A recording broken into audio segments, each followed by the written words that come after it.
Olá, um forte abraço a todos, o meu nome é Rui Santos, este é o canal Explica Tuga e, à vossa frente, mais um exercício da prova vestibular de Física do Instituto Militar de Engenharia, primeira fase do ano de 2016. É a 27ª questão.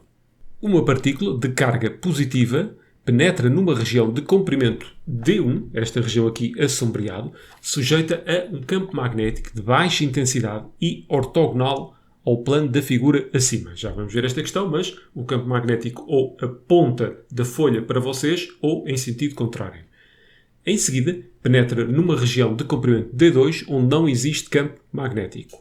Ao longo das regiões de comprimento D1 e D2, a partícula percorre a trajetória indicada pela linha tracejada da figura acima. Dadas as informações a seguir, a distância A, indicada na figura entre a origem e o ponto de passagem da partícula pelo eixo do Y, é aproximadamente. E temos aqui as 5 opções possíveis. Como dados, temos a velocidade inicial da partícula, ortogonal ao eixo do Y e de modo V, ou seja, só tem componente em X, módulo do campo magnético da região B, distância entre o fim da região do campo magnético e o eixo Y é D2, massa da partícula é M, D2 é muito maior do que D1 e, por outro lado, também o deslocamento vertical da partícula dentro da região magnetizada, que é este bocadinho aqui, é muito menor do que D1. D1, que por sua vez já era muito menor do que D2. Vamos ver primeiro o que é que se passa ali naquela região em que a partícula está sujeita a uma força magnética, isto porque existe ali um campo magnético. Essa força magnética, em termos vetoriais, é igual à carga e depois o produto externo entre a velocidade e o vetor campo magnético. Em termos da intensidade deste vetor, ele será igual à carga vezes a velocidade vezes o campo magnético. Agora precisamos também de pensar qual o sentido da força magnética. Atendendo ao que aconteceu à partícula aqui nesta região, então facilmente se vê que a força magnética aponta de baixo para cima e é responsável pelo deslocamento vertical da partícula. À entrada nesta região, a velocidade aponta neste sentido. Então, daqui conseguimos tirar qual o sentido do vetor campo magnético.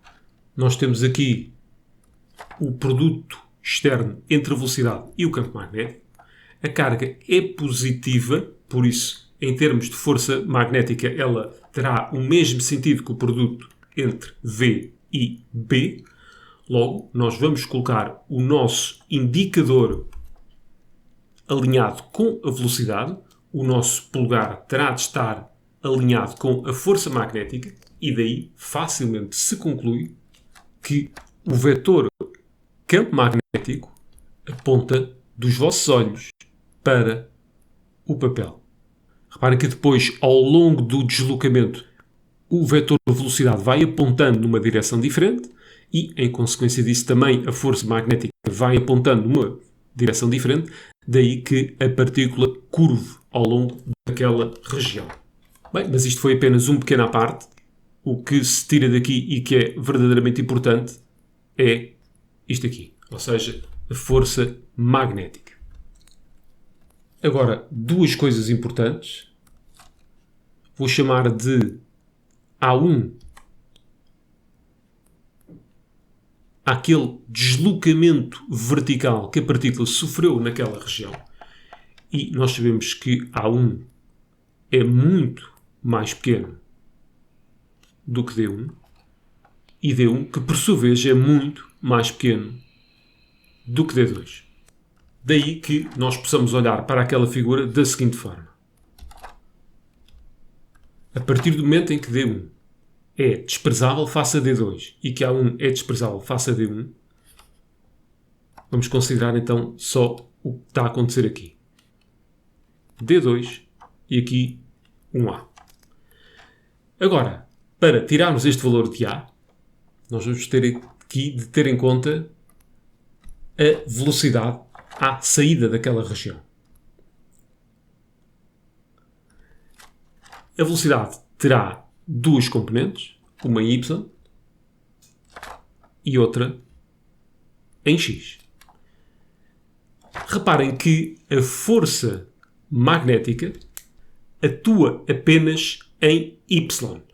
Isto desprezando, obviamente, a curvatura que a própria partícula vai fazer ali naquela região. Então, vamos por aqui, Vx é igual à velocidade que a partícula tinha à entrada daquela região. E vamos por aqui Vy e vamos calcular então o valor de Vy após a passagem na região onde a partícula está sujeita ao campo magnético. Vou dar aqui nomes a estas duas regiões, aqui região 1 e esta região 2, e vamos ter em conta as leis do movimento, para já a equação das velocidades e também a das posições.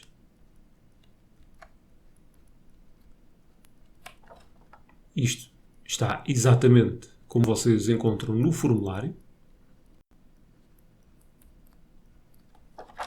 E V igual a V0 mais AT. Isto pode ser, obviamente, adaptado à direção Y. Na região 1, vamos ter em conta apenas o deslocamento horizontal, dado por esta equação, em que x é igual a x0, vamos considerar ali a origem do referencial, por isso será 0, mais velocidade da direção x nunca sofre alterações, será sempre igual a v, e considerando então que a nossa força magnética está sempre a apontar de baixo para cima, então não temos aceleração na direção horizontal.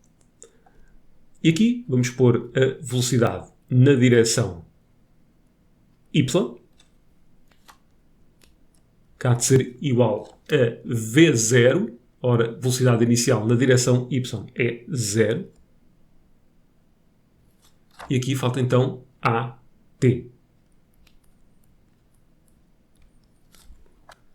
Lembrar aqui que força resultante, que neste caso é a magnética, é igual a massa vezes aceleração. E aqui chama a atenção para uma situação. É que esta partícula tem massa e por isso está sujeita à força gravítica.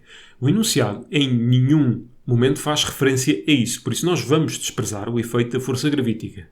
E aqui por duas razões. Ou porque essa força gravítica é muito pequena relativamente à força magnética, ou porque esta partícula se encontra assente num plano e logo a sua força gravítica está a ser anulada pela reação normal.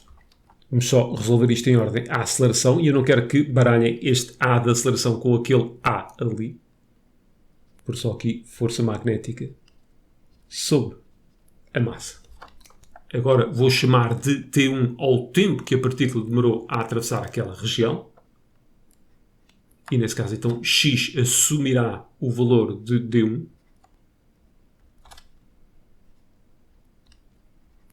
E aqui Vy continuará a ser a aceleração. Ora, quem é a aceleração? É a força magnética. Força magnética que é dada por QVB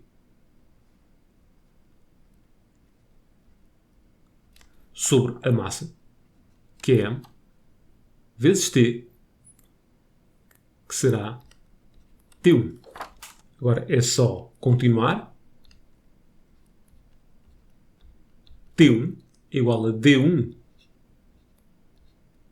sobre V, e agora é só substituir lá em baixo. Vy é igual a... Vou juntar agora aqui tudo. Que VB sobre M, e aqui vamos pôr D1 sobre V, com direito ali a um corte. Só aqui um pequeno preciosismo, eu ali chamei de VY. Aqui, como é a velocidade em Y após percorrer ali aquela distância D1, vamos lhe chamar de VY1, só para fazer a distinção. Vamos à região 2.